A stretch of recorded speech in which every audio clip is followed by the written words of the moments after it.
Here. Okay. Well, welcome. It took us a while to get here, but you know how technology is. We kind of roll with the punches. My name's Don Sturm. We'll start with introductions. I am a technology integration specialist in Morton, Illinois. We're a K-12 one-to-one iPad district.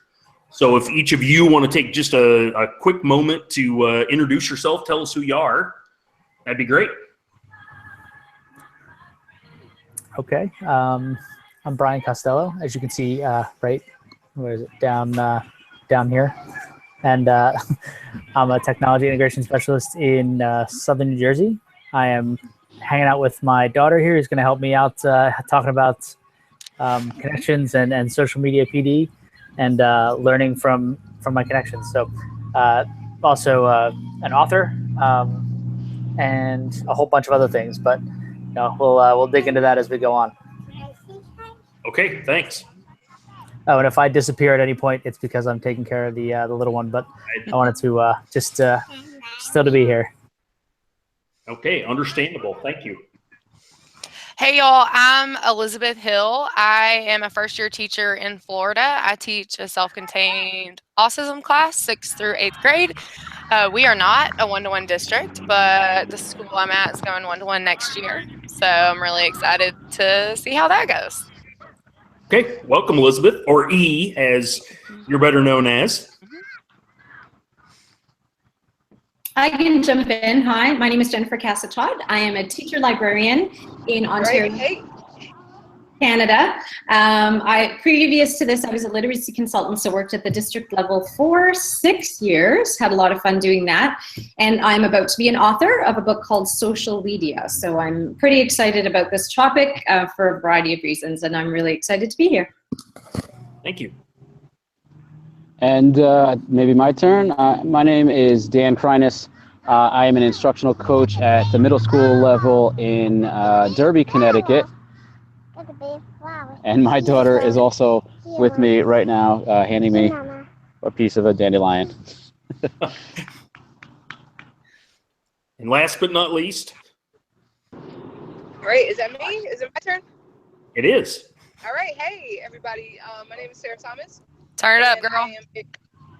Hey, yeah, and I'm a regional technology coordinator in a district in Maryland, and I have been in education, finishing out my 12th or 13th year now. I've lost track, but thank you. You know, and I am also the founder of EduMatch, which is a project that connects educators around the world along lines of similar interests. So, yay.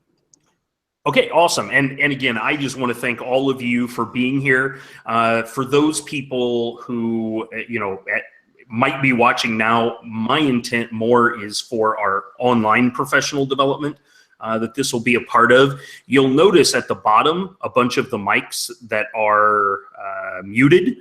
The reason for that is sound triggers people's the sound triggers people being shown full screen. And so what people do with that is they tend to, and especially with a lot of background noise, they will shut the mic off so that happens. So if you're kind of wondering and you've never done this before, that would be the case. So, okay, so I want this to just be a conversation. We obviously have 4 or 5 questions that I kind of put out there. And the first one is that, describe how you use social media professionally, because ultimately we're going to have people watching this who might say social media has, I don't like it, I don't do it.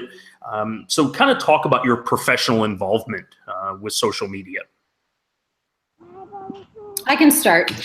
So about 6 years ago when I joined, in 2011, I joined Twitter, and that was primarily sort of as a test. But what happened was at the same time, I started to work, as I said, as a program resource teacher at the time. And I was given books to read, and I did have a mentor, but I really felt like I needed professional learning. And then I suddenly discovered that here on Twitter, there were people who were sharing resources, creating these videos, and I started to tap into that. And the more I tapped into that, and the more I got to know people, the more I realized, hey, this is professional learning anytime, anyway. I was providing professional learning for people in my district, and here I was learning it through the connections that I had made on Twitter. So for me, it was a lifeline, to help me. People always say, now they say, oh my gosh, how do you know all this? And I literally say, I learned it on Twitter. Richard Byrne showed me, or whatever the case may be, or Alice Keeler. So for me, it began as such a lifeline for professional learning anytime. And now it's really become that still, but it's also become a place for me where I go to troubleshoot. So today, I noticed that some of my students were using Explore in Google Slides and it wasn't working. So I reached out on Twitter and had some people respond to help me troubleshoot. And really, it's also become a place where I've met really good friends. So that has been my Twitter life. More recently, I guess through Sarah, I also discovered Voxer, and that is also professional for me, but also personal, and it's the ability to talk to others. So those are the two that primarily have shaped me. Okay.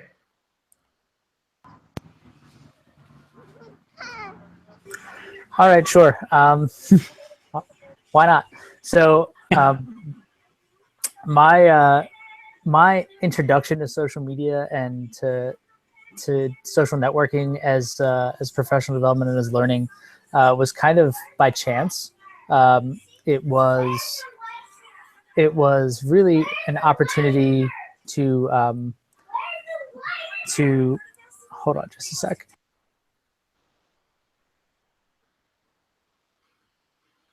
I can go ahead and go if.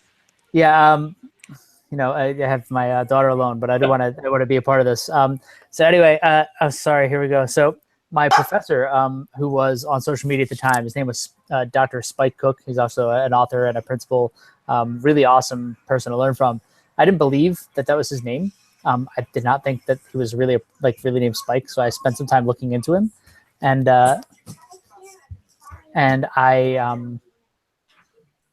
I basically found out that he was real, and all these other people that I knew were people from reading and from books. They were people that he interacted with on a regular basis. And so when I started asking them questions, they started answering them. When I started throwing out ideas, they responded to them. And that interaction with people whose thoughts and ideas that I had a lot of respect for was instant. It wasn't like there was anything that separated them from anybody else in this space. It was this space where no matter who you were, if you had an idea, there was a value to it, and people were sharing and interested in what you had to say. And conversations could start, and people could ask questions no matter who you were. So my not having the experience of some of these other people, like Eric Schenger or a few other people who really, Dave Burgess, people who I'd heard of or read about or read of, Jessica Johnson, I read all their work, and they were responding back to me. So when I had an idea or I had a question, they came back to me. And what really hooked me was the first time I wanted to do a classroom redesign project. I tweeted out the question, ideas for this classroom space, and I got back answers from everybody. I got 10, 15 answers back from Aaron Klein and a bunch of other people who were really really into that world, that scene of design in classrooms. So no matter what I had a question for, there were people there and available who had answers. And since then, it's really opened up a lot of opportunities for me as a professional to grow and also to develop a voice and a say in my development, not just as an educator, but in what I want in education, like on a larger scale. Okay. And piggybacking off what you said, Brian, that you get to interact with people who seem like they're higher than you or better than you or have more experience. I mean, I'm a first-year teacher, and so interacting with anybody who is Twitter famous is pretty was at first pretty intimidating. So I had the same experience you did, but I also found a place where it was really about understanding that the ideas that I had and the training that I had weren't wrong, even though I wasn't quite fitting in at my school. And I also have a niche, right? So I teach students who have autism and also intellectual disability, and I have a self-contained class, and I have 2 paraprofessionals, and we just don't live by any of the rules that anybody else lives by in the school, it seems like. So being able to reach out to people who not only had more expertise in a subject than my other colleagues, it was also about being able to have an ear when, political things were going on, or when we had a new initiative or anything. I could say to somebody who really is distant from the situation, hey, this is how I'm feeling about this, and what have y'all done? And it's really been invaluable for me, because not only have I been a better teacher because of all the resources and information that I've gotten, but I've also really gained some professional confidence because I've been treated like a colleague instead of a first-year teacher. So no matter what year you're in, I think that it would be an invaluable experience to be on social media. Yeah, it's funny, Elizabeth. I want to mention that whole idea of interacting with like the Twitter superstars. The first time I kind of got into both Voxer and Twitter with George Koros, and one day I was I tweeted out something, and he side tweets me, private message, and I'm like, what? It's like George Soros. How, and then we had this conversation. We never could set up we were doing a book study in the I'm not an administrator, but they had invited me to, I encouraged them to read Innovator's Mindset. And we were trying to set up something where George would actually do this kind of thing. And I was like, my wife kept saying I had a bromance going on with, George Koros, but okay. So Dan or Sarah, you want to chime in here? Yeah. I think that. Oh, sorry, Sarah, if I interrupted you. Really? Okay. My daughter wants to answer too. So for me, I think a lot of the things that you guys said are definitely true. I was going to mention like those edu celebrities or Twitter celebrities, whatever Elizabeth referred to them as. For me, that I joined Twitter even before Jennifer, like 2009 or something like that, and I had used it here and there as far back as maybe 2010, 2011 for some teacher-related kind of stuff, educational stuff. But it wasn't until, for me personally, I took over in the instructional coach's role in my school, and I sort of felt this newfound responsibility that I hadn't felt before as a classroom teacher, to really become an expert as I could on as much as I could. And I guess I just figured that would be the best and most effective way to learn all the stuff that I wanted to learn. I knew, or at least I anticipated, that there might be teachers out there who would say, oh, who's this Dan guy? He was an ELA teacher. He doesn't know math, or he can't teach, or whatever it is that these teachers teach that I work with every day. And I guess I was almost like, I felt sort of inferior or like just inexperienced, and I wanted there to be something to get me that much more experience. And at this point, a year and a half, almost 2 years later, I was actually talking to Sarah on the side on Voxer today, and that's what makes Voxer so awesome too. You could just reach out to people on a whim, and yeah, there you go, Brian. I see you raising that shirt up. Voxer is awesome. Someone must have made a good play. I'm at my son's baseball game. Anyway, so what I was saying is I reached out to Sarah this afternoon, and I actually thanked her personally, and I hope I'm not embarrassing her again by doing this, but I just cannot believe, to be honest with you, how far personally and professionally I've come in a year and a half's time. So like I said, I took over as the instructional coach at my school, and now I can't stop. I've gone back to school to get my doctorate. I'm involved in so many things. I'm just learning so much all the time, and it's all because I want to bring it back to the teachers and the students at my school, and I truly mean that. And Dan, you have just a fabulous haircut. Yeah, man, we're like brothers from another mother. I know. I was just gonna say that whole can't get enough. Like it's definitely drug status. Like the more I learn and do with other people on Twitter, Voxer, the more I want to learn and do with people on Voxer. or Twitter or whatever. Okay, so Sarah? Yeah, hey everybody. All right, so my story, I'm just kind of nodding my head yes when I'm hearing everyone else telling theirs. So mine was kind of like a mixture of personal and professional, I guess I would say. I started off in alternative certification, and the learning curve for me was extremely steep. And there were many times where I felt kind of isolated. And this has just kind of been like a recurring thread, right? So once I took that leap and set up an account for use, and I couldn't tweet from the same account that I was watching all those VH1 shows and tweeting all of them. So I created a brand new account and other conference goers, and such a good experience. So I'm back on maybe a week later, what my new connections were up to, and the chat asked if I get that. No one heard me because it was going by fast. So I just jumping in. It's just grown. It's hard to even kind of describe all the benefits from connecting with other educators, but truly say that for one of the first times in my life, I don't feel alone personally or professionally. So it's done amazing things for me. Yeah, and it's interesting to hear all of your stories, and there's a lot of similarities with things. And by the way, this question I think was more of those kind of individual people responding.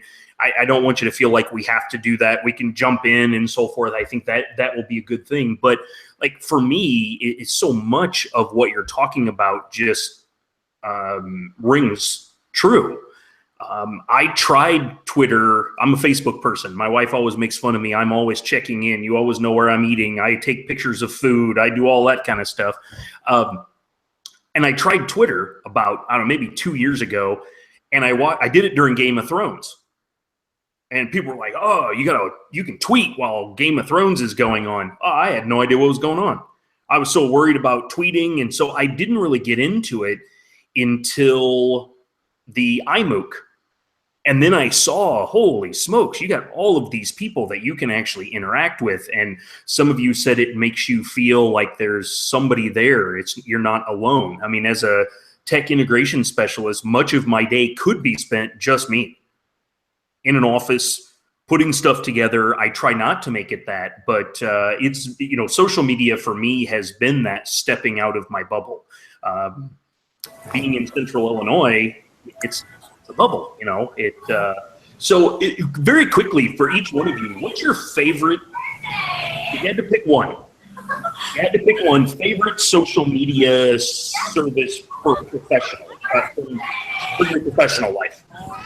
If I could jump in and go first, if you all wouldn't mind. No, actually, I just kidding. Oh man, no, the game.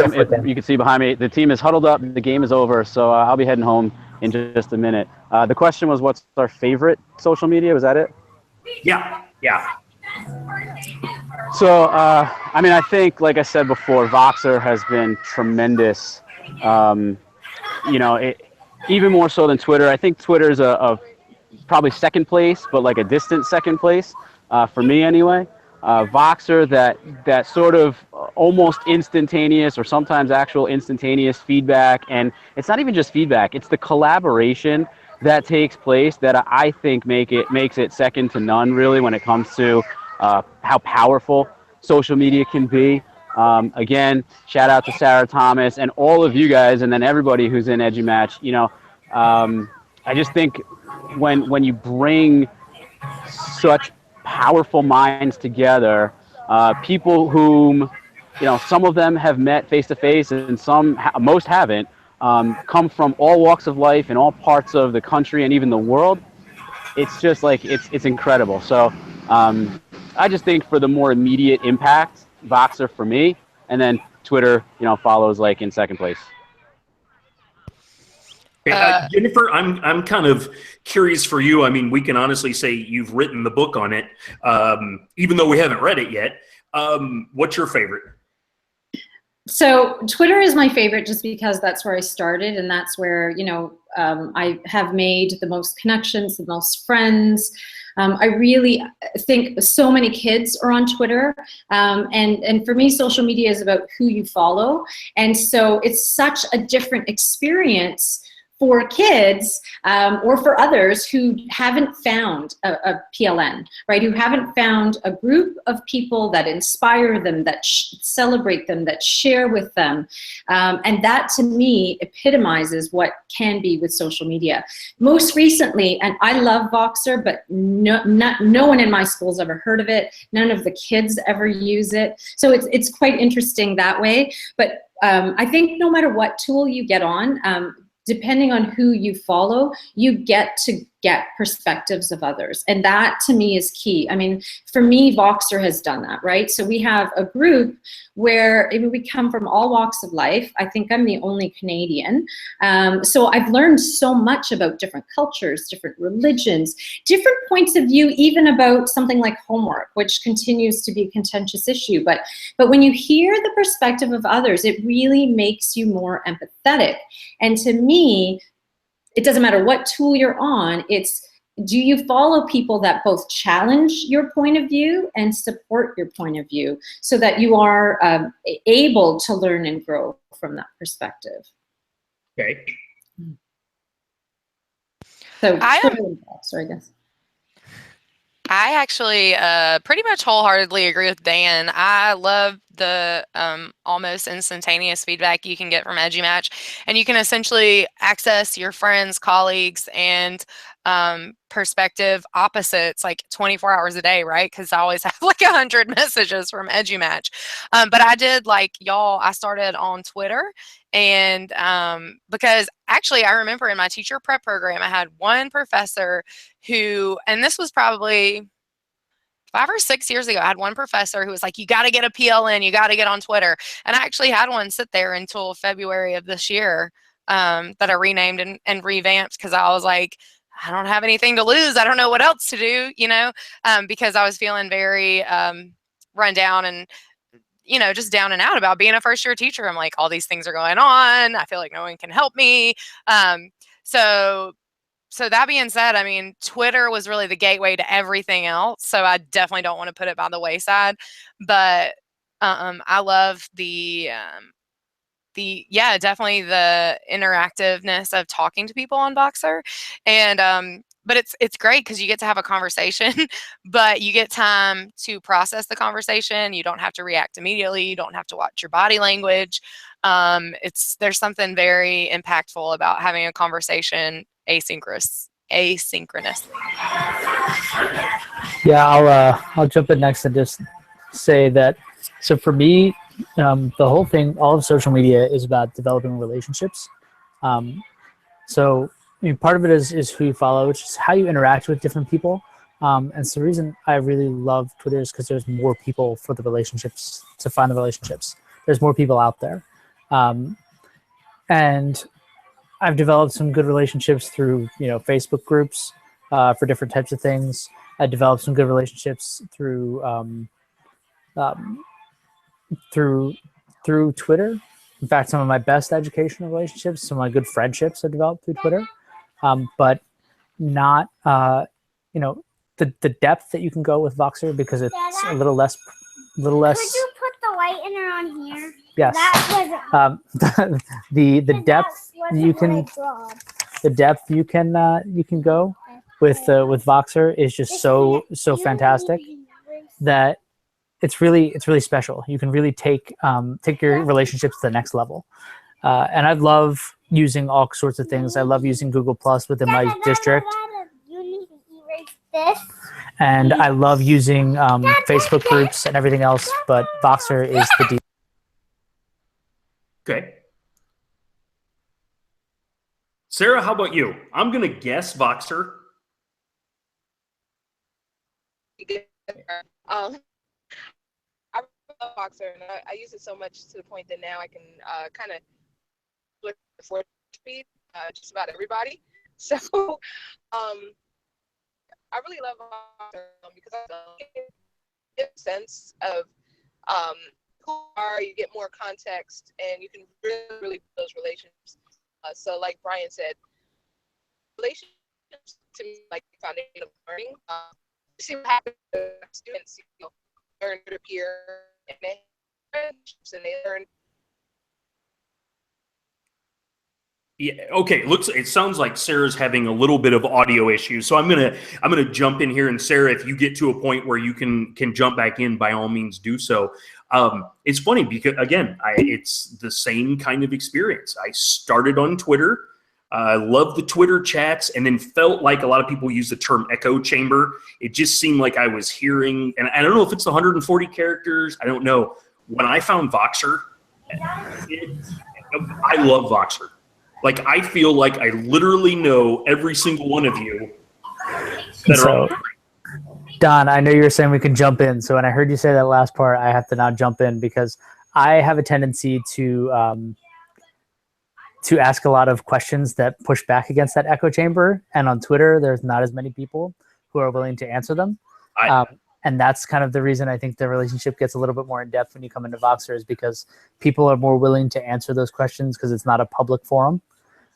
Whereas on Twitter, you know, what you put out there is public. So you kind of scare people away sometimes with the more intense questions, the more difficult questions. Now, Jennifer, you said okay. It looks like you're going to. I was just going to say, having said that, though, the DM on Twitter. I mean, I can't tell you how many times I will personally message someone and say, "Give me more," or if someone says something to which I don't agree, for example, or I know I can't articulate myself in 140 characters, I'll say, "This is too long for Twitter. I will blog about it." You know, and I push my thinking that way. So I guess I think I do love Voxer, but I am so mindful. I don't know if I'm doing it wrong, but no one is coming on board with me. And so I think, like, for me, I'm meeting people where they are, and not too many people are on Voxer yet. And so I would say I'm no further behind because I'm not exclusively on Voxer, because there are other ways to go deeper. And with Twitter, I remember my union rep saying, don't follow people. Like, I was so, and George Curls pushed me on this too, right? That difference between professional and personal, you need to keep them separate, I always thought. And George challenged me on that. And then what I started to do was I started to follow some people on Instagram, which is sort of reserved for my family and now the lines are totally blurred. But what has been happening is that I'm getting to know these people on Twitter in a totally different way. And to go back to what you were saying, Brian, about the relationships, I now feel like I understand people more because I've seen their kids and I can connect with them in a different way. So I think it's about not feeling so rigidly stuck to one, almost being able to move fluidly wherever you're comfortable and wherever you seem to be needing, or whatever seems to fulfill what it is that you need at that time. Yeah, yes. And I want to say this twofold. One, I have the same experience in terms of kind of the blending, the worlds colliding, so to speak, if you're a Seinfeld fan. When I first started following people that I had people that I had become good friends with on Twitter that I still would not follow on Facebook. Or did not follow my Facebook account because those were separate worlds. And as soon as I opened that door, like the floodgates opened and everything kind of came together. But you develop a relationship that's even deeper. And I think one of the things that I found important to me, and I've talked about this in several Voxer groups and on Twitter, is everybody talks about when you're in a public forum, you're demonstrating, you're part of people, you're showing who are you as a brand and who are you as a person. You're branding yourself as, this is who I am. And a lot of people will take that opportunity to put out only the professional. But for me, like I said, it's about relationships. So I'm going to work to develop those relationships, whether it's making a joke or doing something funny, or, talking about my daughter, who's right here. Those things are all important too. And as you get to know people, as you build connections with them, I think that's how you ultimately have the resource available to you. So I've actually given this professional development discussion as a session at conferences before, and I talk about, and I pull up my kind of like my 10-year life plan broken down into quarters, and I talk about the things that I want to accomplish in my life. And you're all laughing, but I'm telling you, this is actually really, really good stuff because I have my personal things, I have my professional things, and I have my academic, like things I need to learn and grow. And there's one other section is who do I know who can help me get there?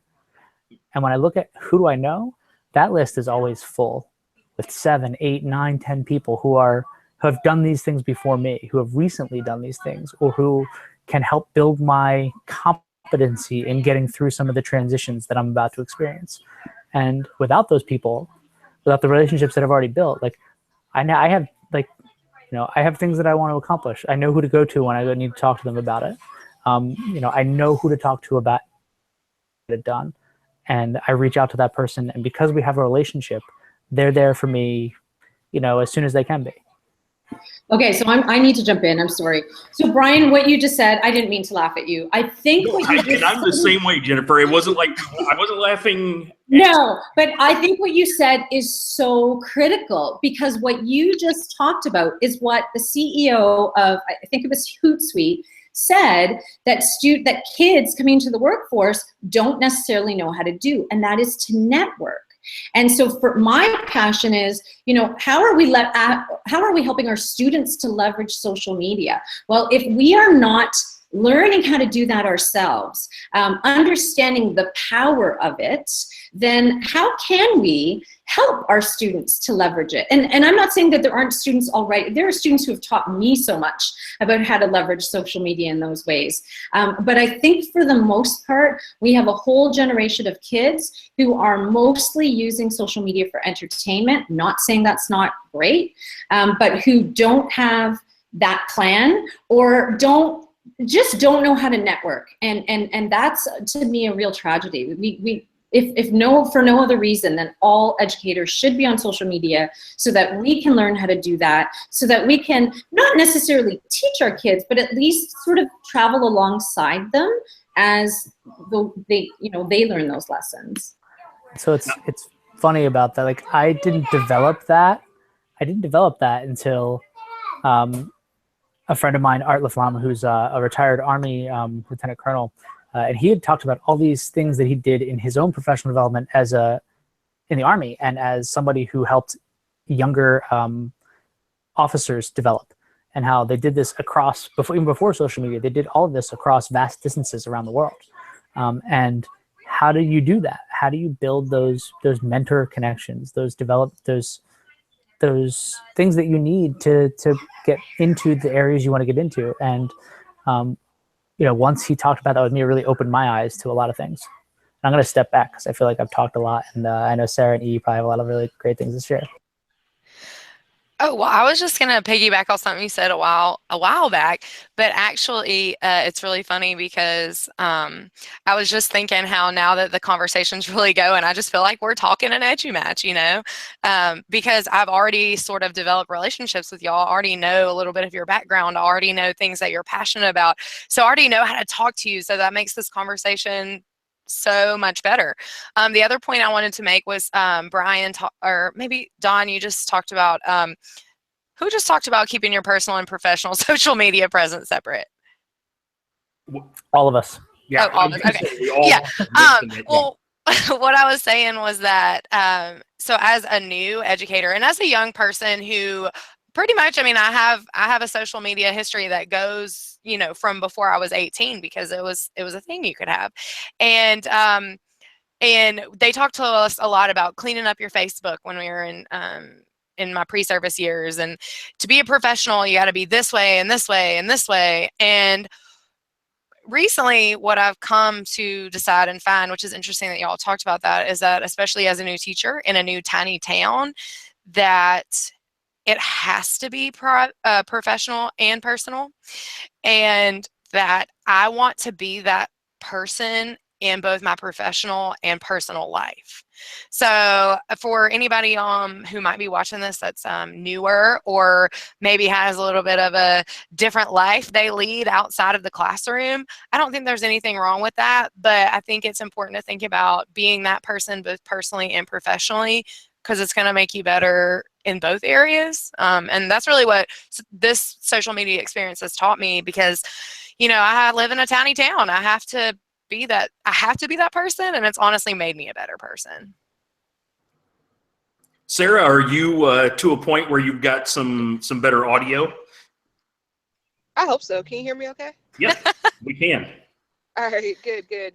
Yeah, sorry about that. I was driving through an area with no signal apparently, so it kicked me off. But yeah, I really love what you were saying just now about the personal and professional and being like the same person in both places. I can definitely agree and relate. I tried to keep the two very separate at first, and to me it just got to be too much work. So I was just like, if there's anything that I have to say, ask myself, is there anything that I have to say that cannot be said to the world?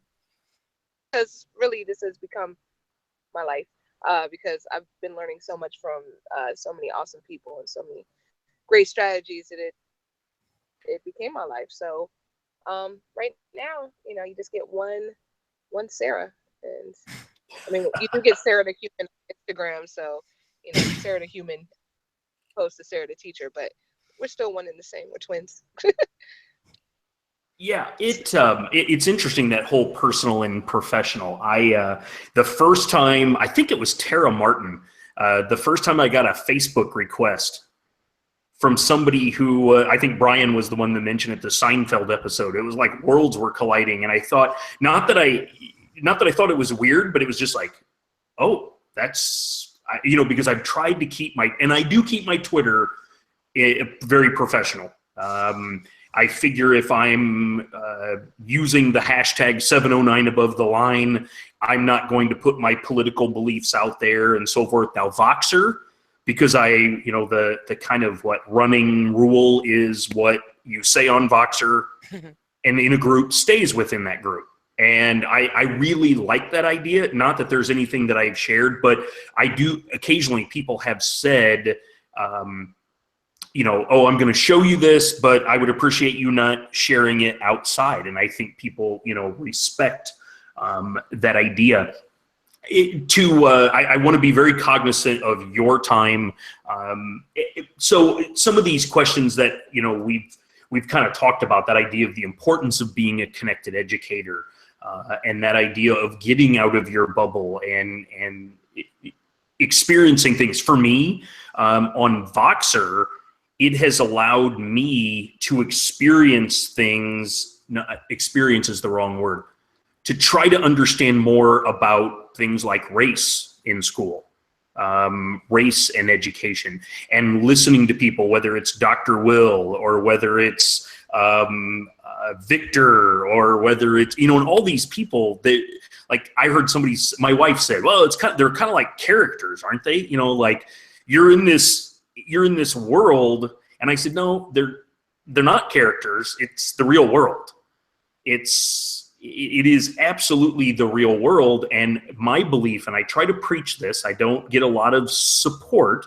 I think people who are connected are actually more social. I think they have more connections. Kids today, when I had a group of 10 or 15 friends when I was in high school that you really hung out with. There are kids who have friends all over the world. There are kids who have friends now. People will say, oh, well, they're not really friends. It's not like but they truly do know them. Like I said, when I hear E every morning say y'all, I smile. I mean, when I hear Victor say, I'm on my way from San Leandro to, and I mean, I'm like, yes. He's going to San Jose. San Jose to, from San Leandro to San Jose. And it could be, I mean, it's just those kinds of things. When Sarah recalls messages, it's just, I love it. And it is that idea of relationships. But I kind of want to maybe end with this.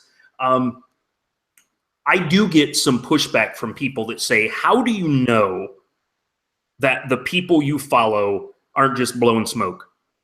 How do you know that what they're doing is, I've heard, how do you know that what they're doing is research-based? How do you know that they're not just coming on and blah, blah, blah, and making it seem like it's better than it was? So can you, comment on that? How do you discern who's blowing smoke, who isn't? So I'd love to jump in. So the very first Ignite I ever did 4 years ago was on being a connected educator, because I was like, come on, people, you have to drink the Kool-Aid. Yes. And the way I talked about it was, so when, and I wasn't doing my master's yet at the time, I said, when I'm on Twitter, at the time I hadn't discovered Voxer, I am a true learner. So I'm basically practicing the 6 C's. And one of those 6 C's, we have 6 C's, I think you have 4, but one of them is critical thinking. And so every time I read something or retweet it, I need to do some critical thinking. I'm collaborating, I'm communicating succinctly. And boy, oh boy, if I'm not communicating effectively, I know that very quickly by the type of response I get, right? I think it builds character.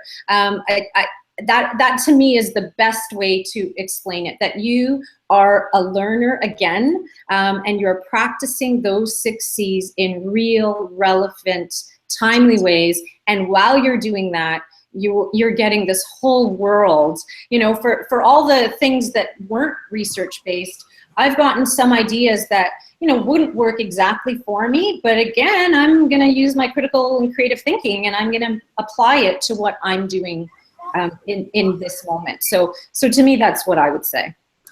I'm going to jump in and piggyback right off of that. So there's a couple things that I would say. And the first thing that happened, so when I first really jumped into this, there's a lot of things, and a lot of it was research-based, and a lot of it was awesome, and I tried to do all of it. And you know what happens when you try to do all of it? You screw all of it up. I seriously did, I tried to do all of it, and my classroom was a disaster. It was a disaster of really cool things, but it didn't work. You know what I mean? So like, we did lots of really cool things. I'm right there with you right now, Brian. But didn't work. So, it's the same thing. So you have to critically think. You have to think about what was going to work for the kids that I have, what's going to work in my classroom. And it doesn't necessarily matter. Like, so what if somebody's blowing smoke? If their idea, their smoke starts a fire in you, or for your kids, then what does it matter? I mean, yes, you can check these things out for yourself. The resources are available. So if they're blowing smoke, that's on you to figure it out. And there are people who are out there who are probably, making it sound a lot better than it is. That goes back to being a person, being real, talking about your failures, being okay with throwing it out there that, yeah, like I tried this and it was a disaster. I tried to do all the things, all the cool things I saw, all the great people doing. I put them all together in one classroom, and it was a train wreck. And I'm not laughing that it was a train wreck, but no, it's okay. I can look back now and laugh because at what I had done. I mean, my kids didn't have a terrible year, but it could have been so much better than it was. Like by my standards as an educator, it should have been better.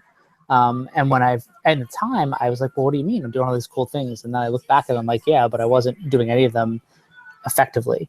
Like I was doing them, and some of them came out great. Some of them came out okay, but the combination of them didn't work for the kids that I had. So it's a matter of taking what you see out there and learning how to apply it to yourself. Learning how to take what you are, because you're going to be inundated with information. There's going to be so much more than you could possibly process and take in. And instead of trying to take all of it in and do all of it, try to pick out 1 or 2 things that are really going to help what you do and enhance your practice, and then go from there. And start with those things and be critical of what you find on them, and figure out not just, is this research-based, is this, because, and I've had this conversation, I think, with Tatul and Victor on EduMatches, we can find research that'll support any of these things. But how's it really going to work for you? How's it going to work for the kids in your classroom and your teaching style and your setup, so that it's effective and it makes good use of your time and makes good use of your learning time? Well, and I'm thinking of that research base, and again, I don't mean to get too negative, but it's funny how people will pick and choose the research that they want to implement. And I know Justin would say the same. I mean, research shows if you are up moving, that's better for your brain. It makes your brain work better. But oh no, we can't do that, because then the kids will be moving around and then I won't be able to keep them under control. So, and then Brian, you took the words right out of my mouth in terms of the idea that if it gives me an idea, very seldom when I was in the classroom, very seldom did I just take an idea, lock, stock, and barrel, here's exactly what I was going to do. It gave me an idea, and I'm like, oh, I could do that, and I could do that. And then I tried it in my classroom. I wouldn't try things that wouldn't work didn't stand a chance of working in my classroom. So yeah, I agree there wholeheartedly.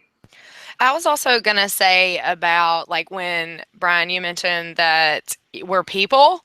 If somebody asks you like, well, how do you know this, that, and the other, kind of like you said, I mean, I think for me, just having to use my critical thinking skills to discern between those types of things, especially on Twitter, and what is like a trend versus what is something that's up and coming that could actually stay, and really evaluating those things has made me a better educator in that. When I'm not on Twitter or when I'm not on social media, I do the same thing in my school. You know, if we're rolling out a new initiative, we were talking about this morning, I mean, I'm able to use the things that I know and, you know, the trends I've seen and the things that stick and don't to decide how I'm going to use that in the classroom and if I'm going to really worry about it because it's not going to be around long. And so. And just to jump in again, because I always bring that student lens, student voice piece in, that our kids need us to model that because we want them to be critical of what they're seeing. I had my daughters came home one day and said, oh, the coral reef is dead. Thanks a lot. You killed it. I was like, what? What do you mean the coral reef is dead? And they said, oh, it's trending on Twitter. And they are just so quick, right? They are just so quick to say, oh, this is true because it's trending on Twitter. And so as educators, I feel like I'm practicing it again and modeling it so that I can help students navigate that as well. And I'm going to throw one more thing in there for the whole piece. So we all kind of got started on Twitter, and all of us are very like yay Twitter. There are people who just don't like process information that way, who when they look at the stream of information that comes to them through Twitter, they just don't process it that way. That's okay. So like, yes, Twitter is where you're going to find a lot of people who are developing thoughts and changes in education. You're going to find them there and they're going to talk to you, which is really empowering. But not everybody processes information that way. So if you can build connections in other platforms and other places, that's okay. I think that a lot of times and this happened to me, I try to push that, like everybody should do everybody should do Twitter, everybody should be there. And then I realized not everybody can handle that. That's not the way everybody learns. And if we're going to talk about how we can really, personalize learning for people, and if this is about really personalizing the learning for individuals, then you have to accept that some people just don't learn the way that Twitter presents information. And that's okay, but there's got to be a lot of other ways to access it. And there's Voxer, there's Google+, there's Facebook groups, there's Slack, there's Pinterest. I mean, there's any number of ways. It's about building relationships with people who can help you and who you can in turn help. I'm going to get off my soapbox now. Yeah. You go ahead, Sarah. Yeah, I'd really like to answer this question. In terms of the research-based, that's definitely something, like you said, Brian, that we've talked a lot about in EduMatch, but it really got me to thinking. I was listening to like an episode that we did on the Tweet and Talk where we were talking about research, and I think that the conclusion of the panel is that we as educators are some of the best researchers that there are. Like, I don't know what teaching is if it's not action research. Like, I'm wrapping up my dissertation right now, and there's 5 chapters to a dissertation, and I mean, they each kind of align with things that we do as educators. Like, first you have your introduction, you identify the problem, which is what we do as educators all the time. What's the problem with, they need help with reading, right? So the second thing is the review of the literature, and you just, do your reading like how we're doing right now. You read blogs, what have you. You might read like journal articles, etc. Third step would be the methodology, where you come up with a game plan, what you're going to do. Fourth step, you put it into practice and you analyze the results. So, we get our data back in whichever way, shape, or form that it's it. So for some people it's test scores, but there's other ways to assess as well that might be more authentic. And then the last thing is just unpacking the findings, like discussing it. And I mean, when we blog, when we put our content out there after we've then that's pretty much it. So we're doing like mini dissertations all the time. So we as educators are definitely some of the best researchers. Yeah, I think that idea of the action research, I think, is important. And again, I just go back to the idea of, it's not like I don't want to look at research. I look at research every day when I'm trying to, okay, student voice, which is what I'm working on now for a presentation. So you're looking for research, but I don't know. I can find research for everything I want to show, whether it's taking notes with pen and paper or not taking notes with pen and paper. And so, well, listen, like I said, I want to be cognizant of your time. Brian, I think you put up there, the hour went quickly. I literally looked at the clock just now and was like, oh my word, we're at an hour. Anything that you want to add before we leave? I do want to add one thing. You asked me to Say talk y'all. about. Hey y'all, E Yeah, from there we Florida go. here. That's my catchphrase, I guess. New homie Yep. E from Florida. Anyway, I wanted to add one thing. Donnan kind of brought it up because I said it in passing, but like I said, I'm a new teacher, and with all the stresses and just burdens of being a new teacher, I don't know that it's the only thing that kept me from quitting. But being able to reach out to people who I didn't even know, and they gave me all this encouragement, just literally like liking a tweet, like, could make my day. So I just wanted to say, it's a lot more powerful than I think people realize. And as long as if you use it for anything other than entertainment, I can't imagine it won't make you better. Yeah, could definitely echo that. I wasn't a first year teacher when I found it. I was in my 5th or 6th. And I definitely found people that understood where I was coming from, that understood me as a teacher, as a person. And I wasn't as many of those people in my school. I was very, very, a lot of times, even though teachers and my friends, and we got along well and we worked well together, I was in a different place.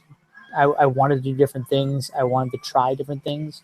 And there weren't enough people who were of that mindset at the time. And reaching out to others and finding other people who are okay with that. And hearing all those stories really made me feel validated, like I wasn't the only one. And the longer I've been on social media, the more people I've found that being an educator is hard, and being an educator is very isolating, because you close the door and there you are alone to make all the decisions all day long. And there's normally nobody else there to help you. So when you leave at the end of the day, it's nice to be able to connect with people who make you feel like you're not alone. And you really do. You close your door. The first time I closed my door for my first day of my first job, I was terrified because I thought I knew everything and I was ready to go. And that first moment that the door closed and I knew that it was my job to take care of all these little kids and make sure they did everything, learned everything, the door closed, I was like, oh my God, I have no idea what I'm doing. It was just that I was that feeling of, okay, now I'm alone. Now I'm alone with the kids and I have to make this work. And that was that feeling never really goes away. You have to, you gain confidence, but the being alone and making all the decisions for yourself when the heat is when you're in the heat of the moment, that's difficult, and you need to be able to find people who understand what that's like. Well, and Brian, I want to jump in here, and I'm going to date myself here. When I got my first classroom in 1991, don't even want to know where you all were in 1991. I was watching Ninja Turtles. Yeah. Okay. Yeah. Oh, I was born in 91. Well, that's nice. No, I was older. I'm older than that, but okay. In 91, I went in there and I thought I was the best thing ever. And you know why I thought that? Because there was nobody that I was working with that told me any differently. I was living in my bubble.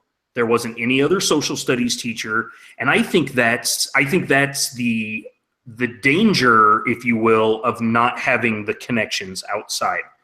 It is isolating and it's lonely, but on the other hand, depending on your personality, that might actually cause you to think that what you are doing is the best way and the only way. So Jennifer and Sarah, any closing comments? I really love the quote by William Dyer, I think his name is, if you change the way you look at things, the things you look at change. Yeah. And I would say that if you've been reticent about engaging with social media, I hope that we have shown you, I know for me, it's been transformational. I truly believe that where I am right now, I just wrote a book, for heaven's sakes. I feel like I'm fulfilled professionally. I have like just such a different outlook on the teaching profession. And I really do think that part of that is social media. And so just give it a try, follow the right people, and begin small. Like Brian said, don't necessarily go on Twitter if that's not, but try somewhere, because you would actually be surprised and amazed at what a difference it might make to your practice. So Brian, you've read the book already? Maybe. Oh. Not the final version of it, but it's very different. I can't wait. I cannot wait for it to come out. Oh, thank you. Yeah, it's it'll be great, I hope. So Sarah, closing thought? Yeah, Jennifer's book is going to be great. That is definitely something I want to add to my closing thought. But in addition, I would just say that in terms of connecting with other educators, like in my almost 13 years as being an educator, I've gone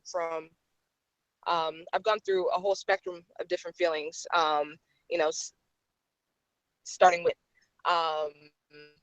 just kind of helplessness, defensiveness, et cetera, et cetera, et cetera. And went from that side of the spectrum to feeling like almost anything is possible, like the world is your oyster. And being that this has taken place in, relatively a short time, because, people have like 30, 40, 50-year careers even, right? So in the course of not even 13 years yet, not even a full 13 years, and just doing a complete 180. And it's all been because of connecting with the right people in my district and outside of my district. Like many of you on the panel here, as well as the rest of the EduMatch family and the other great networks that I'm connected with. So I thank you all for everything and for all that you all have taught me. Well, listen, I cannot tell you enough how much I appreciate this. I'm hoping that I can use this and wrap it all together and start people on Voxer and Twitter, and so I'm hoping that is the end result. So, like I said, I appreciate the time that you've taken. It's funny because this is for. I go to bed at night and eat dinner at 5. I am actually going to get wings right after this. My wife is gone and she can't stand chicken wings, so I am going to get some chicken wings after this. But yeah, this was a great experience, and it's funny because literally I will probably turn right to my phone and Vox you all and just gush over how great this was. So yeah, thank you very much. Have a good night. Thank you, Don. I really appreciate getting to be in a room with these four or five other people talking about this stuff and sharing stories. And I hope that it helps some people. And if I could say one last thing, it's something that someone brought to me when I was having a hard time. I think Sarah was actually in this session. I have a hard time promoting myself and talking about what I do. And someone said, if somebody doesn't like you talking about what you do, they're not helping you. You want to surround yourself with people who make you better, who want you to be better, and who will do what they can to help you. And so when I think about social media, that's where I go. Is everybody who's in this room right now is someone who wants to be better and wants to help me be better in whatever way possible. And I thank all of you for that. And that's the kind of people that I'm trying to surround myself with. So anybody who else who's like that, feel free to reach out to me, because I'm going to be in your corner. Well said. I was going to say, I think that is a great closing statement. So have a good night, everybody. Good night. Thank you. Bye, y'all. Bye-bye. Good night.